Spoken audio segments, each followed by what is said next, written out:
Hi, this is Janice from Space to Relax, and the video you're about to watch is a replay of a live class I taught on Zoom. These classes are free of charge for everyone to join, so please invite your family and friends. They're suitable for beginners and those of you with more Qigong experience. If you're watching this video on YouTube, then please don't forget to hit the red subscribe button so that you don't miss any future videos from me. I hope you enjoy the class.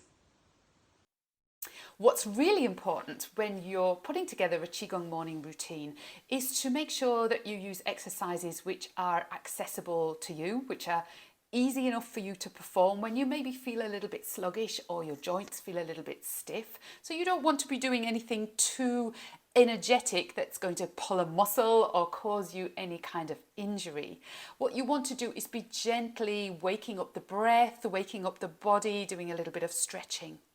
And very importantly, you can integrate Qigong exercises into your morning when you first get up. So there are some exercises that you can perhaps do in bed, certainly the breathing. There are some that you can do when you first get out of bed in the morning.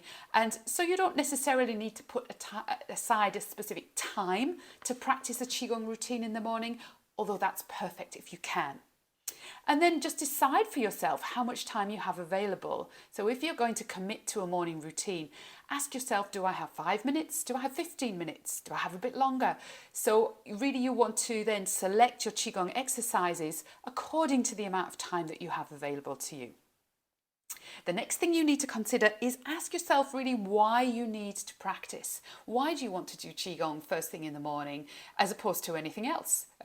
Maybe you find meditation more useful, maybe you find yoga more useful, but ask yourself, what's your why? What's your reason for practicing Qigong in the morning? Because the clearer you are about that, the more motivated you're likely to be in terms of making your Qigong morning practice a regular habit. Also, it's good to choose a good location for Qigong practice, and that goes for morning, afternoon or evening practice. Preferably if you can choose somewhere outside in nature, that's brilliant.